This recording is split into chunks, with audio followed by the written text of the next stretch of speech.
It's Saturday, September 13th, and recorded live from the English Valley's History Center. Here's Jackie. Good morning. My name is Jackie Garringer Start over. Tell you my own name. Jackie Garringer McDermott. And my first thing I wanted to show you this morning is our acquisition of the week. And these are books that came from Doris Lockridge's home, donated by their daughter Sherry and her husband Lynn Moffat. There is Mike's kindergarten class, and that's the afternoon group. And we're going to go through and put names on all these because they don't have all the names on them. So when you're in here, be sure to look at them. There's a 1960, a 1959, and a 58 version of the grade school. Now I'm going to read from the diary. This diary was written by my great-great-aunt, Mary Elizabeth Claypool Wade, who was known as Libby Wade. She was 75 years old in July of 1950. And here's a picture of Aunt Lib. Oops. This would be it.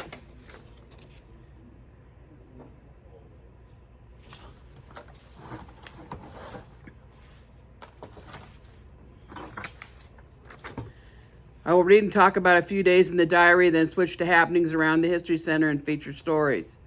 July 13th, 1950. Brother Werner's birthday, 1867. It is much cooler today. Have had the doors closed, and still it was too cold in here. We'll warm up this PM when the sun gets to shining on the west part of the house. Russell was to go to Cedar Rapids today, so I'm alone. Have done some mending and crocheted a little on the Rose hot pads. Ethel came and cleaned the house and did several things for me. Was here 2 hours. I paid her 80 cents. Lib's son Russell is 42 years old and lives in the house with Lib. He works for the Home Lumber Company a block and a half away and often goes to the city for materials. Ethel Lockridge McCarter is 32 years old, and her husband Max McCarter works for Lib's son Perkier Wayne Wade in his trucking business, and Ethel often comes to help out Lib. Mary Ann brought the Williamsburg paper, was here for a while. Mary R. seemed a little better today. Sent for the dessert portion of my growing cookbook. Mary Newhouse is a neighbor, and she is bringing Lib news about Mary Regseger, who has something seriously wrong with her health this week. I think Mary Newhouse goes to the post office uptown for Lib, and then hangs around and reads the newspaper too.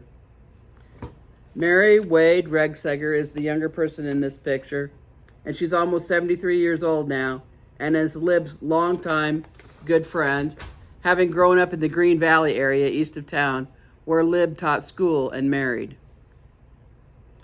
I heard Tracy Wallace went to Unionville, Missouri to visit her brother. Rode down with Reverend Ivan Reese and family, who had been visiting here in town. Tracy Wallace was my paternal great-grandmother and a friend of Lib's. Tracy's first husband, Riley Garringer, died in 1922, and her second husband, Frank Wallace, died in 1947. She lives on East Washington Street. Tracy's birth family is all from Putnam County, Missouri, where Unionville is located. Lena came, was only here a little while, and Mrs. Bolts came. She brought some red raspberries, a quart, and a few more. Then Alta came. She had been down to Mary's. She thinks Mary is bad, but that she might get better. Alta told about Bessie having cataracts on her eyes.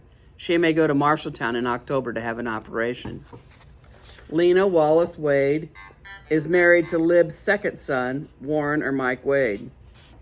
Lizzie Geiger Bolts is another neighbor, and they all know how Lib likes fruits and vegetables, so they often bring them to Lib. Alta Wade Berry is Lib's sister-in-law, the sister of her late husband, Bert Wade. Alta is concerned about Mary Regseger, as she is also a member of the Wade family. Received a letter from Anna this evening. The Curls are having trouble with some they have been dealing with. Elwins have a baby boy, Jeffrey Lynn, a redhead, Alta said. Anna Cray is Lib's daughter, who lives in Texas, and she's right here. And she's telling Lib in the letter about her Aunt Bessie Wade Curl's family, who are also citrus growers in Texas, and about her cousin Elwin Wade, the son of William John and Bertha Tracy Wade, having a boy named Jeffrey Lynn. Jenny and Claudia were here this evening. Russell went fishing. Cold. I lit the oil stove. Mrs. Halls said Mary is to go to the hospital in the morning. Jenny Wade is Lib's daughter-in-law, married to her oldest son, Wayner Perky Wade. They live a block away. Claudia is Jenny's 3-year-old granddaughter, the daughter of Walter or Bud and Frida Wade, and they also live around the block from Lib. Lib called another neighbor, Mrs. Edith Halls, for news on Mary Regseger. July 14th, 1950. Much warmer today. Last night the temperature was in the 40s. I talked to Flossie out on the porch this morning.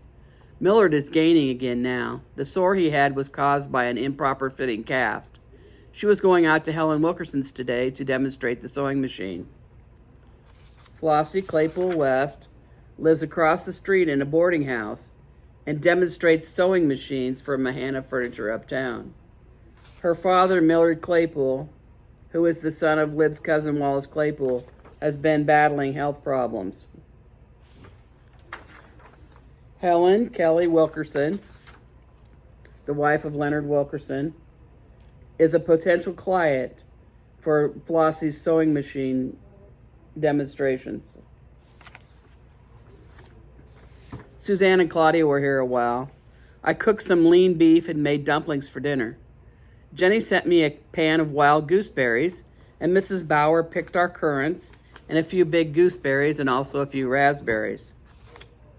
Suzanne Kurtz is Lib's 7-year-old great-granddaughter, and she often walks up from her grandparents' house, Wayne and Jenny Wade. Mrs. Anna Bauer lives in the house south of Lib, and she's good about getting fruit from Lib's own orchard to her. Lib and Russell's land is just 1 or 2 lots, but they have it full of berries and other goodies. Hattie came over. I was snubbing green beans and she helped. They are tedious, and 2 can do lots better than 1. Russell brought home a chicken and I cooked it this p.m. Hattie Newberry Killian is 59 years old and lives over on Boland Avenue in a boarding house she owns. She is battling cancer, but it sounds like maybe she was well enough to walk over today. Mrs. Halls was in. She said they took Mary R. to the hospital just after noon. She wanted Eliza and Carrie to stay at her house. I think they did. I haven't seen anyone that knew how she stood the trip. Carrie Wade and Eliza, who is Mrs. Guido Rugseger, I learned that from the newspaper, they are staying with Mary R. since she is so sick. July 15th, 1950. I made gooseberry jelly or jam. Put them through the colander and added some rhubarb juice to stretch them. Made about 6 or 7 pints. Good, too. A joke on Jenny. She came up to get the berries to make pies. When she sent them by Suzanne, I thought they were for me, and Jenny wanted me to stub them. Anyway, they're done up. I had some big gooseberries here, and I gave them to her. Bertha was here. She and John and Marvin started to Missouri. Had some car trouble, and she came here while they repaired the car. Tracy's brother had a stroke and is very bad, so they were going. Left here about 11:15 a.m. Bertha Claypool Garringer is Lib's niece and my grandmother. She and her husband John and son Marvin are headed to northern Missouri because John's uncle has had a stroke. Mary Newhouse was here in a while. Mrs. Bolts also. I paid her for some red raspberries, 2 quart. Mrs. Halls stopped at the door. Hadn't heard from Mary today. Eliza and Carrie both went home, but are to be back this evening. Jenny was up this p.m., brought me a raspberry pie and a piece of gooseberry pie. The fire alarm about 4 o'clock. I heard the fire was out at Mrs. Good and Sylvia's. A rubbish fire, but there was danger of it spreading. Heard that Roxy Green died today at Sigourney Hospital. It is awfully hot this evening. Lots of cars in town. The Methodists are having an ice cream social at the Vets building. Homemade ice cream. Russell brought me some ice cream and cake. Very nice. Roxy Green is the wife of Ernest Green and the aunt of George Smith, as she was the sister of George Smith Sr., his dad. Her sons were Claude or Hopper Green and Art Green, who ran Art and Jerry's in South English for many years. The Vets building was the basement of one of the buildings on the west side of Main Street where gatherings were held. That's the same place we went to get the famous turkey sandwiches when I was little.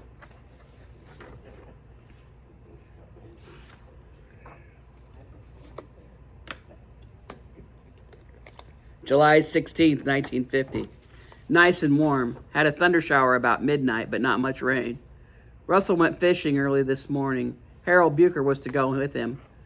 I'm not quite up to par. Bowels not working as they should. Didn't sleep too well, so rested until late this morning. Mrs. Bolts came and waited here to ride to Sunday school with Elsie King. They told me Charlie Blairs were there. They had come for a funeral of his sister, Cordy Dusenberry, at Kyoto. I hadn't heard of her death. She thought the funeral was yesterday. Russell got home about 1 p.m., had one fish, a 4-pound carp. Harold didn't get any.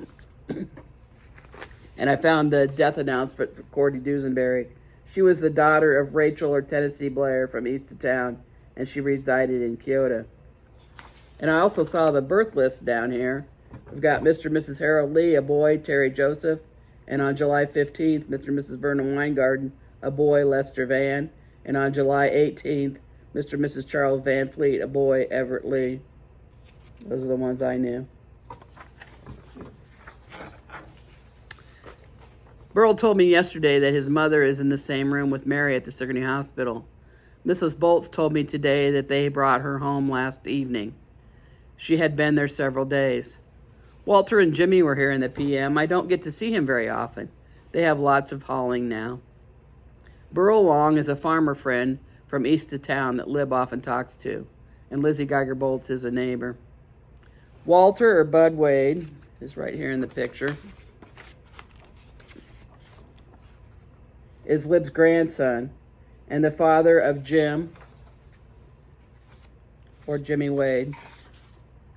Walter is a truck driver too, and he's very busy at work. Ruth McCarter stopped in to see about flowers for Mrs. Green's funeral. The Home Lumber Company staff are buying them. Hattie was over a while in the evening. Her knee is bothering her again, and she wants to go to Cedar Rapids for an electrical treatment on it. I wrote to Anna and heard on the 10 o'clock news that Goldie Gray committed suicide in a jail in Muscatine. The name sounds familiar. I wonder. Ruth McCarter is a young married woman with 2 young sons, Larry and Richard. Her husband, Wayne McCarter, works at the lumberyard with Russell. The Catholic young people are having a dance at the hall tonight. Wow. July 17th, 1950. Rainy and foggy in the morning. Cleared in time for the washings to dry. Russell stopped to tell me he was going to a tumble for a load of tile. Wayne McCarter wanted to go to the funeral for Mrs. Roxy Green, so Russell took the trip. I baked a fish and then made jelly. Had a few currants and a few raspberries. Stretched them with rhubarb juice. I believe it will be good. Not feeling very well yet. Jenny was up. I gave her some gooseberry jam and a glass of currant jelly. Mary Newhouse was in. She started to the funeral but was a little late. Shortly after Jenny went home, David Green came with some lovely flowers from his grandmother's funeral. White gladiolus, lavender asters, and red roses and pink roses with green enough and a big white ribbon in the center. Sure is lovely. Frida was up to see them, and Doris Brown and Elsie Van Fleet. Several of the girls, Phyllis, Alberta, Willadine Hall, Bonnie Voss, and Helen Donahue. Everyone knows Lib loves flowers, so after the funeral, Dave Green, who is right here in this picture, I can turn it around. He was in the class of 1950, and he's right there.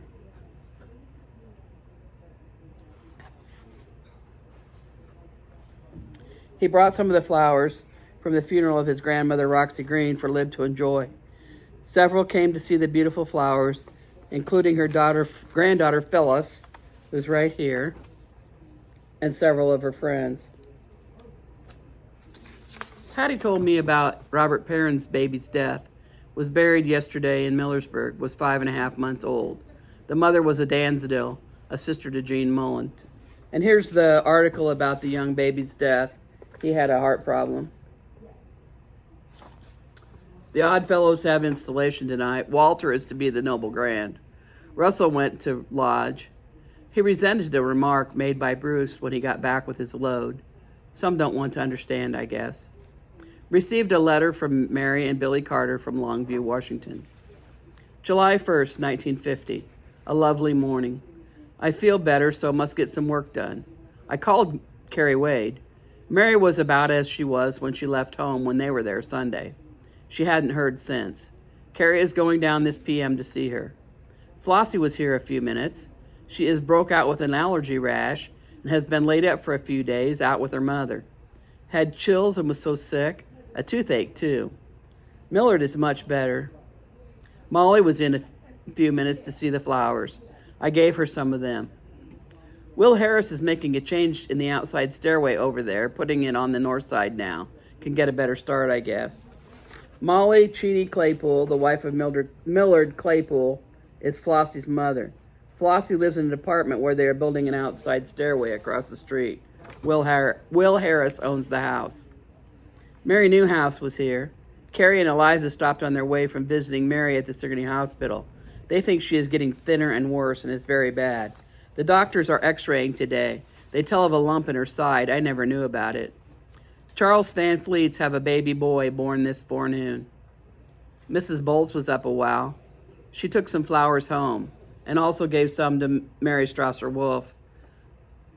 Russell went to Williamsburg with Mildred this evening. Jenny came up and spent the evening. Went home at 10:15, took some of the flowers. Some young folks from the church were at the back door about 9. They wanted something to eat. It was all in fun, a party at the church. I gave them cookies. We didn't get the paper. Harwood said he left one here, but I don't believe he did. Everett Van Fleet, that they're talking about, was in the class of 1968.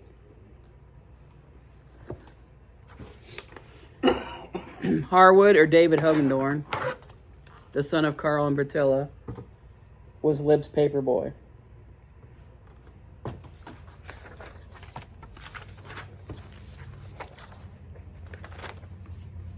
And that's the end of the diary portion of the day. The English Valleys History Center promotes the rich history of the communities within the river valleys of the North, Middle, and South English rivers. It encompasses an area roughly served by the English Valley School District, from Deep River to near Parnell and from Washer to Kinross. This also includes the communities of Millersburg, North English, Webster, and South English. Please send donations to the English Valleys History Center, P.O. Box 70, North English, Iowa, 52316. There were pictures this week on the internet that Dave Jackson went over to Butch and Colleen Wilkerson's house and took the pictures of. There's one of the 1913 school with the old school in front of it. And then this one is the Harrington House that was later the Dr. U.S. Geiger House. The Geiger House and the W.C. Carson House that later belonged to Bill and Jean Kaufman were right across the street from Lib's house. The Home Lumber Company was right behind the Geiger House. The Geiger House was still standing when I was really little, but it needed a coat of paint by then. It was torn down to make the parking lot across the street from the History Center.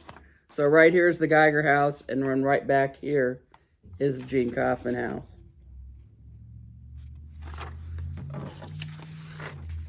And Butch also has a good picture of the depot. It was at the bottom of the hill on Main Street. The train tracks were roughly where the highway is now. And we'll have a story very soon about the day the depot burned in 1964, which I remember vividly. And here's a picture of the creamery.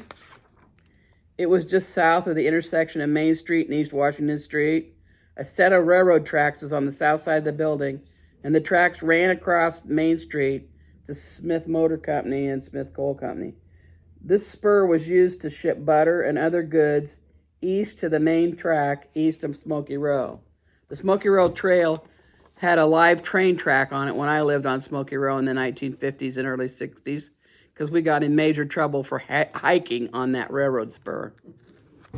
And here is Smoky Row looking east from Bill and Hattie Wilkerson's house.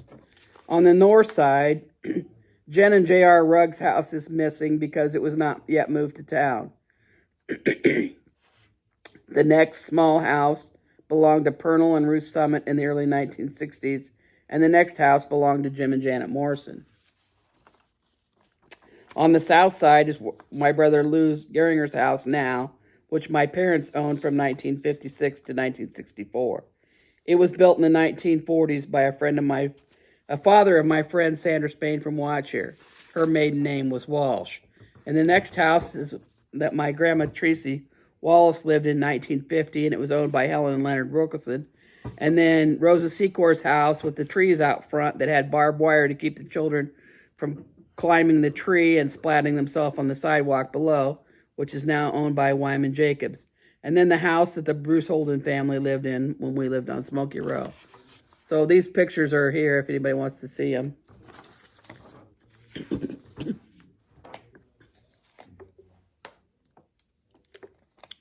Here is an addition to last week's program on the Wilkerson family.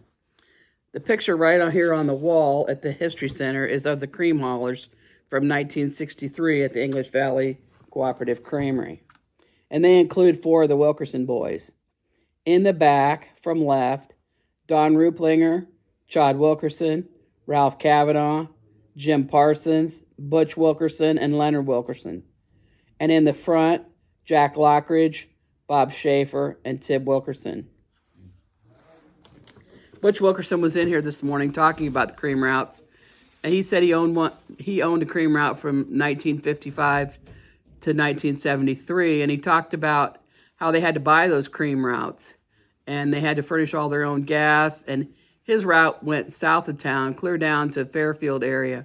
It was very interesting to hear him talk about it and how he started when he was a teenager driving routes for other people. Dan Best has a nice memory about the father of the Wilkerson family, Bill Wilkerson. Dan and his friend Jim Westfall were young and just learning to trap when they caught a mink. Not knowing how to skin a mink, they took it to Bill Wilkerson and he showed them how to skin it. Today's feature story is on the John and Bertha Garringer family. Their 11 boys.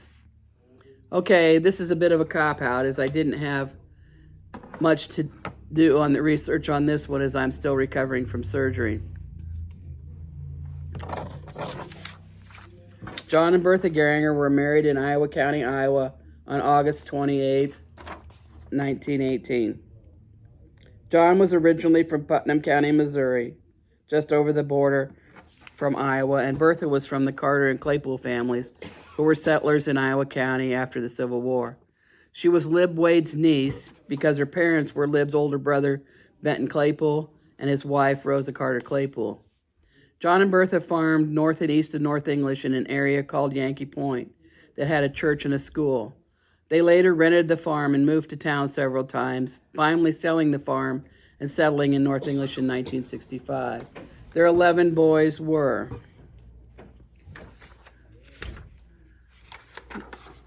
right here: Glenn or Sparky, Donald, Alonzo or Al, James or Doc, Marvin, John Francis, Arnold, Robert or Bob, Dean, Charles or Chuck, and Ronald or Ronnie. Ronnie was killed tragically in a tractor accident when he was 17 years old. A loss which deeply affected all the family members. And here's that same picture that I showed smaller. That's bigger, one of the same one.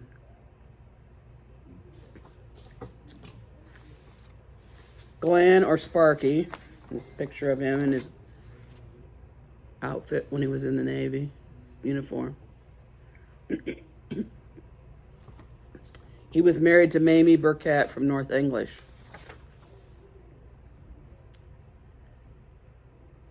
Glenn served in World War II in the Navy. Glenn was a cook and a taxi driver and at one time owned a restaurant in North English. The family moved a lot, living in Florida, where Glenn fixed breakfast for President Johnson one time, and in Iowa City, and finally Washington, Iowa. They had 8 children: Dale, Larry, and Joe, all of whom served in Vietnam, and then a baby girl who passed away at birth in 1950, then Teresa Rose, John David, Glenn Jr., and Benton Roy, or Benny. Next was Donald, and he's in a picture here with his brother Glenn. Donald was married to Dorothy Fritz from Williamsburg. Donald was in World War II and worked to build the Alaskan Highway. He worked at Amana and later for Uncle Al in the trucking business and at a restaurant Al owned in South English. Donald and Dorothy had 6 children: Donna, John, Marie, Alan, Randy, and Jane. And Donald also had another little girl named Callie. And this is a studio picture taken of all the boys and their wives in 1959. And the third son is Alonzo and his wife Betty. We called him Al. Al was married to Betty Core. They had a trucking business called Garringer Trucking, where they hauled rock, lime, and sand, and also G&V Trucking with his partner Jim Van Dyke. Later, they had a restaurant called Al's Corner in South English, where I worked as a manager for them in the late 1970s. Al and Betty had 3 children: Nancy, Lonnie or Buck Garringer from Sigourney, who also served in Vietnam, and Tammy. Next in line was James Benton, or Doc Garringer, who was married to Ann Welsh from Williamsburg. Doc was in action in the Pacific in World War II. Doc and Ann farmed south of Williamsburg. Their children were Patty, Kenny, Mary, Jan, Ray, and Paul, who all attended Williamsburg schools.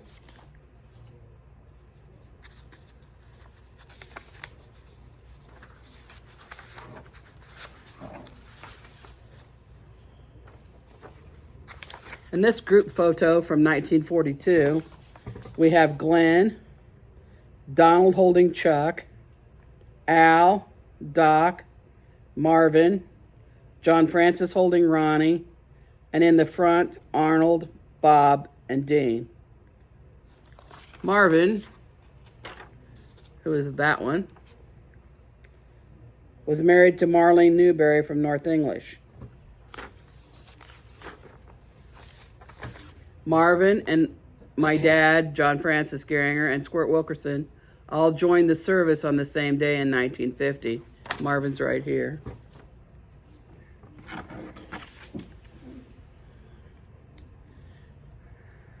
Marvin served in the Air Force in the Pacific. Marvin and Marlene both had worked at Collins Radio in Cedar Rapids, and then Marvin had other executive jobs. Here's a picture of Marlene. Her maiden name was Newberry, and she originally was from North English. Their children went to school in Cedar Rapids and at Springville. Their children are Steve, Suzanne, Stanley, Stacy, and Stuart. And then my parents. Dad is right here, John Francis Garringer. And he was married to Mary Etheldean Keller from North English. And Mom's right here in this picture. Francis was stationed in the Air Force, stationed in Germany as a staff sergeant. He farmed and then drove a tank wagon.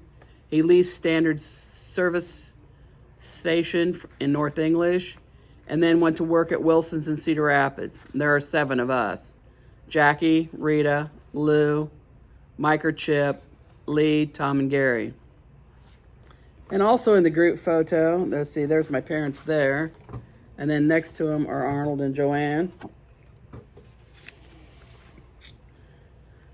Arnold went to North English High School and played sports.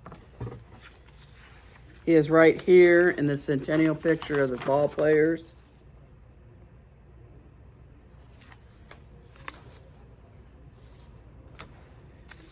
He joined the Marines and served overseas during the Korean War. He married Joanne Harris from North English. She's right there.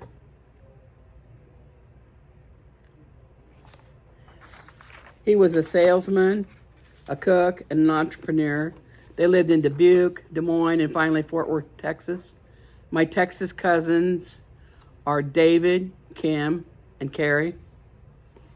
And then in the group photo again, Bob and Shirley. They're right here.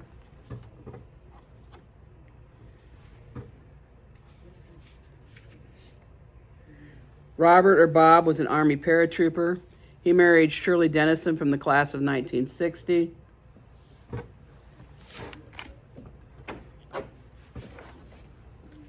Shirley's right here, and she was here for the reunion.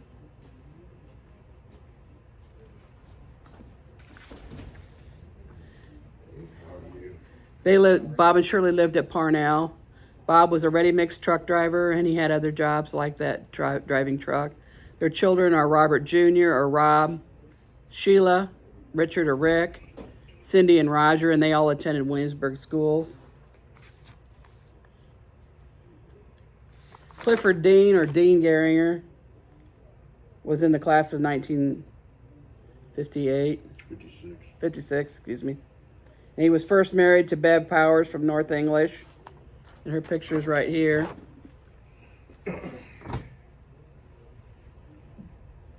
And he was married to Gwen Rasky Anding from Nebraska. Dean was in the restaurant business most of his life, and he and Gwen owned the eatery in Grand Island. Their three girls are Debbie, Carla, and Michelle. Charles, or Chuck Garringer, is also a graduate of English Valleys. He worked for the State Highway Commission for many years. He was married to Janice, or Jan Gerard, from Millersburg, and they live in Conroy. Their children are Jeff and Julie. Here's another picture of Chuck and Jan. This is a reminder that the next alumni luncheon group will meet at 11:30 a.m. at the Main Street Pub and Grub in North English on Monday, October 27th. Please contact Linda Holden Carter or Alice Flooring Stramer for reservations.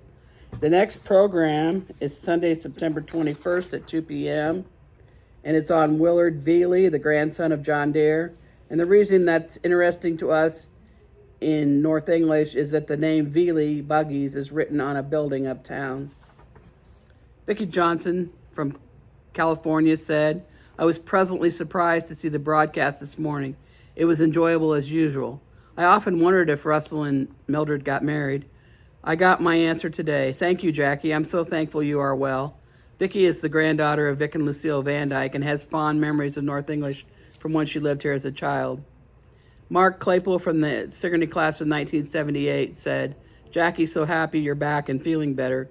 Thank you for another week of memories and making the history come alive again. Mark is another person on our continuity or quality control team. He watches each video generally as soon as it comes out and makes a lovely comment or alerts me if something is wrong.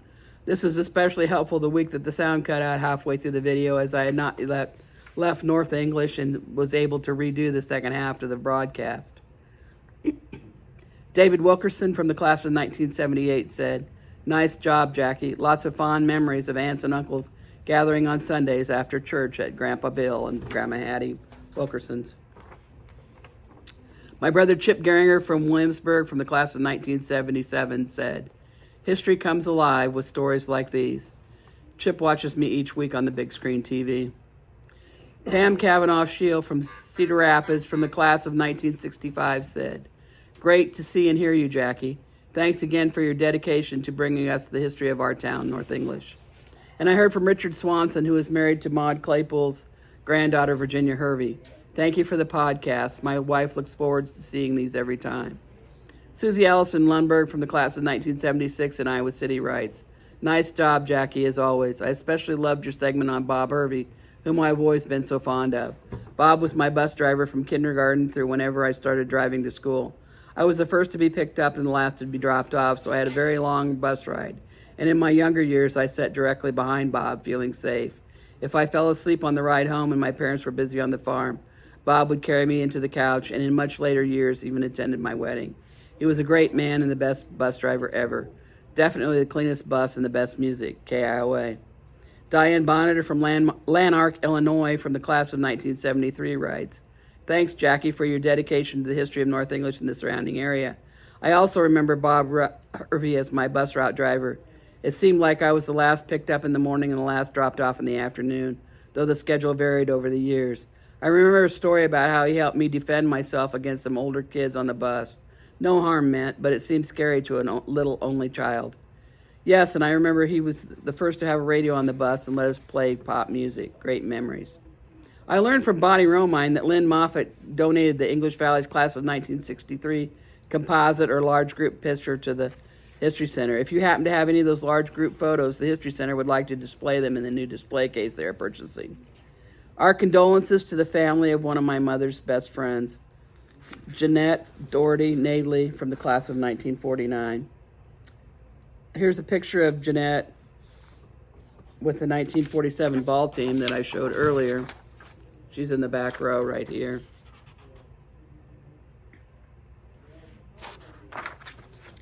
And here's a picture of Jeanette with her husband, Mylan. And another one with her son, Jeff.